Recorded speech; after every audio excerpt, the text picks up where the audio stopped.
Hello everyone, Simon Jacobson here. Another episode of Meaningful Live. People don't care how much you know until they know how much you care.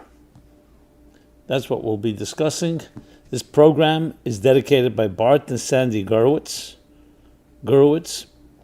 in honor of Sarah Dvora, Bat Dora, and Doranit Shlulamit, Bat Avraham, with gratitude and warm wishes on their birthdays.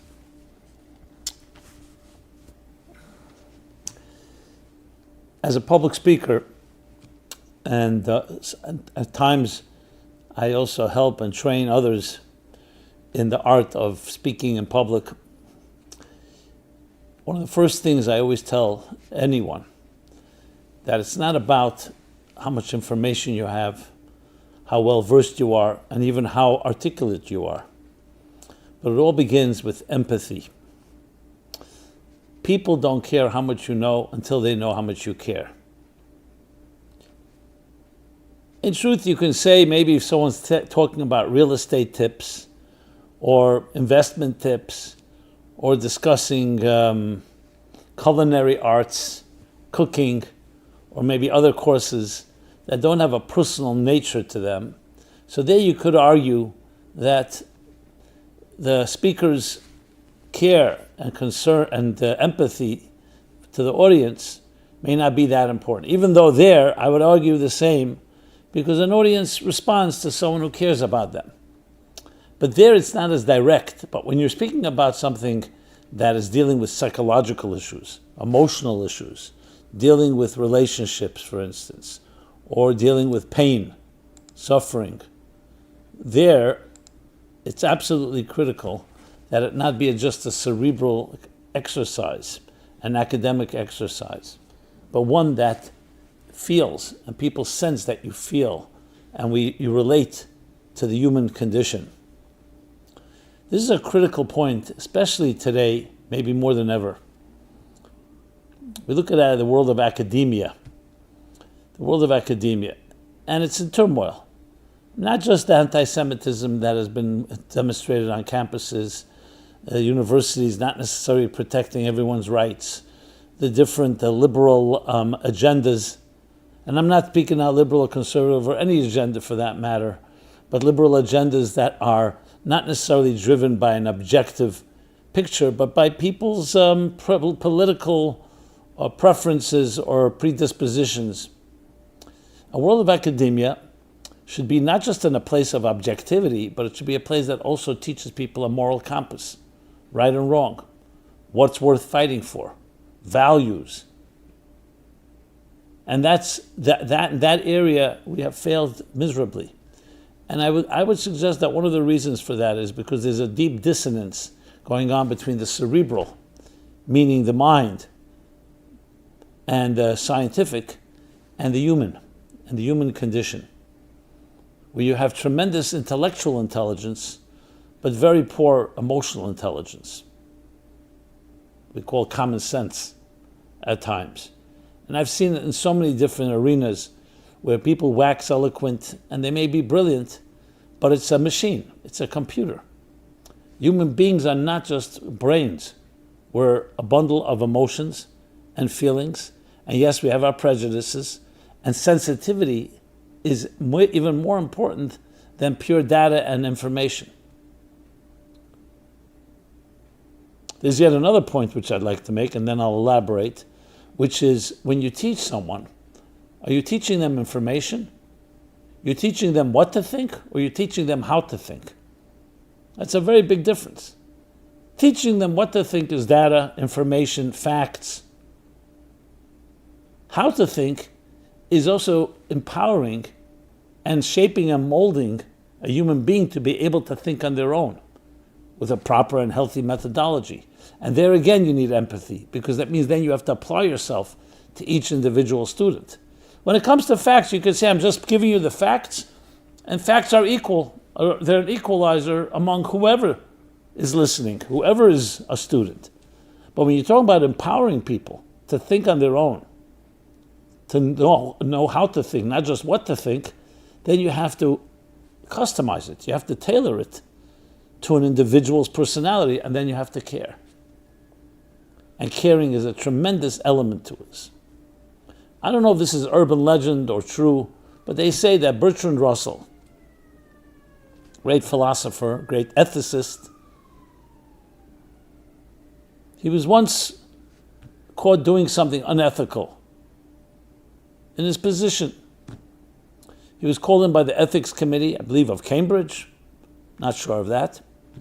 And they said, how could you behave in an unethical way? You're a professor of ethics. And he responded, or so they say purportedly, he responded, I also teach mathematics and I'm not a triangle. In other words, what I teach and who I am are not necessarily the same thing. Now that's obvious that we don't always live up to the highest the ideals that we believe in. But we don't worship that. Don't turn it into a philosophy. Everybody makes their mistakes, but don't turn those mistakes into a philosophy, meaning it's perfectly fine. We have to say, these are my standards, these are my values. I don't always live up to them, but we want to live up to them. He was stating it as if like, that's the way it is. A mathematician is not a triangle. An ethicist is not necessarily an ethical person. But we should be aspiring to that, because if not, you know what you're teaching the student? That what you teach that's exactly what you're teaching them, that you don't have to be what you're studying. And that's a fatal flaw, because then the study becomes detached from reality. I don't want to compare it, but how far is that when you start thinking about the Nazi scientists and doctors who in the name of science, in the name of medicine, performing atrocious experiments on live human beings without anesthesia, without painkillers, killing people in the name of science. That is where the brain, where the mind gets disconnected from the heart, from the human condition. It's a human being, a sensitivity. And sensitivity is not just to humans, to animals as well, and to the entire planet. It also forces us to look at intelligence in general. What is intelligence? So most people think intelligence is our highest virtue, so to speak. Of all our faculties, the mind is the most powerful one. Look what the mind has achieved. Scientific, medical, other breakthroughs. Look at this earth. We've controlled, tamed the elements. Creatures and animals far stronger than us. We control, and so on. So the mind is seen a powerful thing to understand things, to dissect, to get to dissect the anatomy of existence itself, and then tap into its energy, which is essentially what technology is all about. Come the mystics and the Hasidic masters and tell us something very fascinating. True intelligence is more than just a mind at work understanding things. That's powerful. True intelligence is the ability of a subjective human being to experience an objective reality be greater than yourself. So it's not just about how smart you are. It's that intelligence is opening you up to new truths, to broader horizons that you would not have been able to achieve on your own. And that's why intelligence goes hand in hand, they explain, with the concept that I often share, bittul, a measure of humility, modesty, basically suspension of self. In other words, true intelligence has to go hand in hand with zero arrogance. The fact that a person can be arrogant and intelligent tells you there's something wrong. And it will taint their intelligence because they will, number one, be subjective and biased, and sometimes won't see it because their ego gets in the way. True intelligence is putting yourself aside. Emotions are subjective. That's all about my impulses, my instincts, what's in it for me, my things that I'm attracted to, the things I'm repelled by. That's emotions. The mind should put aside all prejudice, all bias, all subjectivity, and seek the truth, whether you like it or not, whether the conclusions fit your agenda or don't. So essentially, to use the words, I'll use the words in Hebrew, chachma is the word for wisdom, which is made up of two words, koach ma. The power of what? The power of the awe. What is like that question, the wonder, the amazement of hearing an idea that's greater than yourself. A new idea, that flash. You almost sense it's coming from a higher place. And instead of feeling that you own it, it owns you. So it's not that I understand the idea, that I'm grasping the idea is grasping me. It's elevating me. It's like when you're mesmerized by a beautiful piece of art, or you're listening, captivated by powerful music. It's not you are owning the music is encompassing you, engulfing you. Like water literally being submerged in that higher reality. So when you think of it that way, then intelligence will always come together with empathy. Because it's not about you. And it's not about justifying or not justifying your behavior. It's about looking for the truth. So Bertrand Russell should have said that I may not be perfect, but that's what I'm aspiring to. I teach it because I believe that's where we should be. We should be more ethical people. Not justifying that type of like almost condescending, arrogant, academic response that me and my behavior, I'm an objective observer. And especially now with quantum mechanics, we know that the observer actually impacts that which you observe.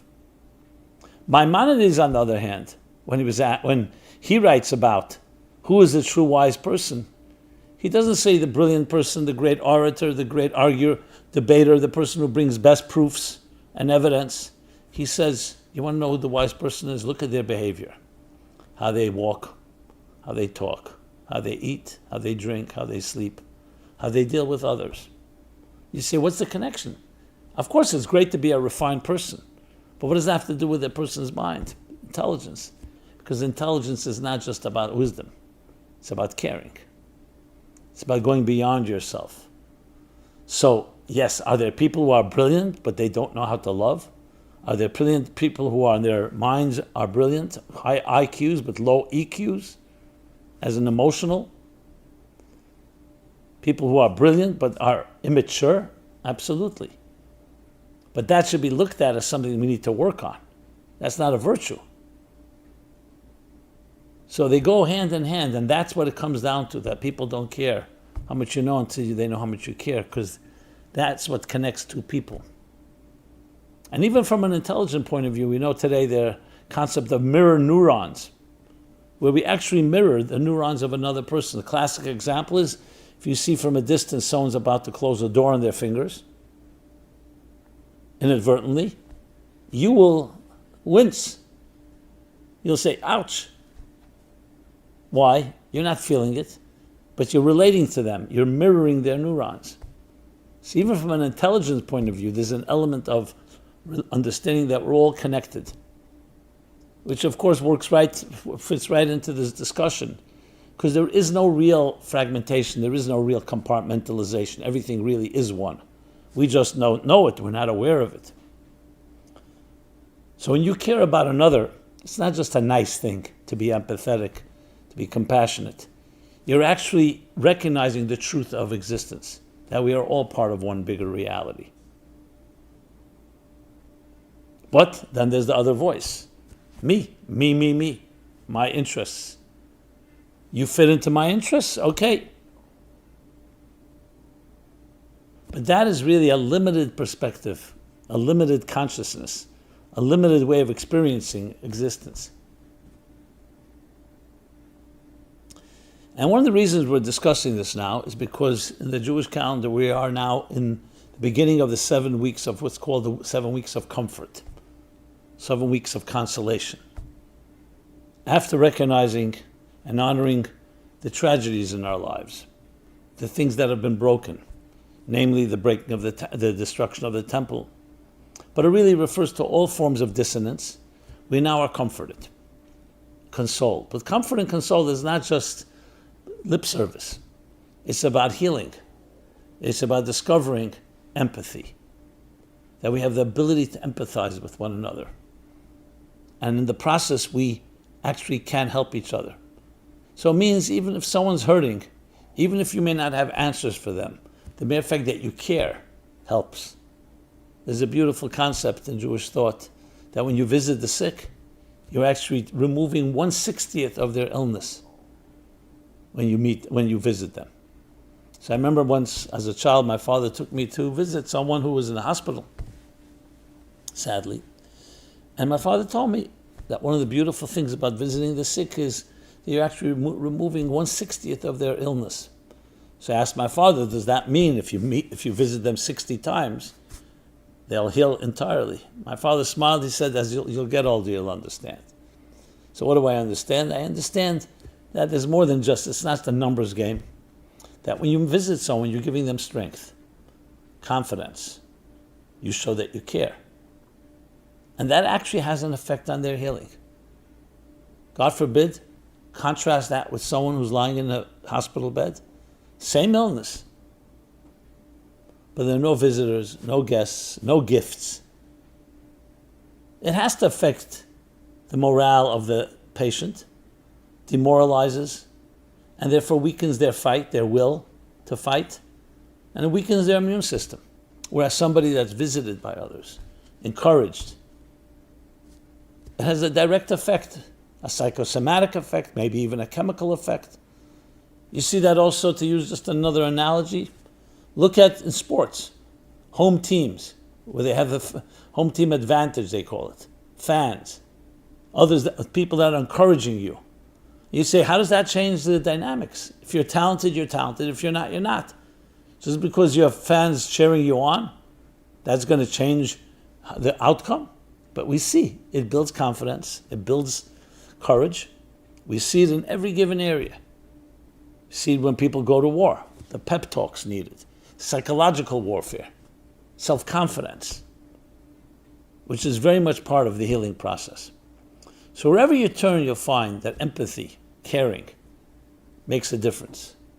And it's not just some manipulation. It actually makes a difference because we are connected in that way. And that's one of the big lessons that we have in this period of time, the understanding of how much we impact each other. And you see the other way around as well. When you discourage someone, you throw cold water, you dismiss, you say, it's been tried. Who do you think you are? These things have an effect on us because it demoralizes and it weakens your resolve. Whereas when you hear encouragement, that has a direct effect on your forward thrust, your forward drive. And you'll see people who don't take no for an answer. They don't accept critique in that fashion. Constructive critique, yes, but not that type that weakens us. Those are the people that succeed because they're not affected by what others think.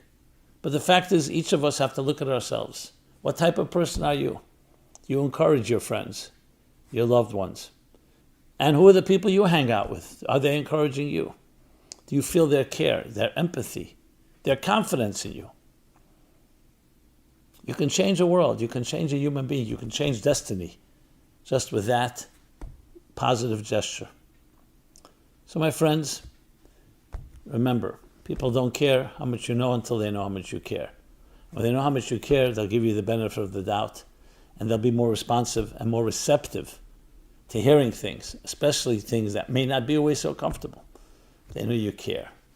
I care. You feel the care. A newborn child feels the care of a healthy parent.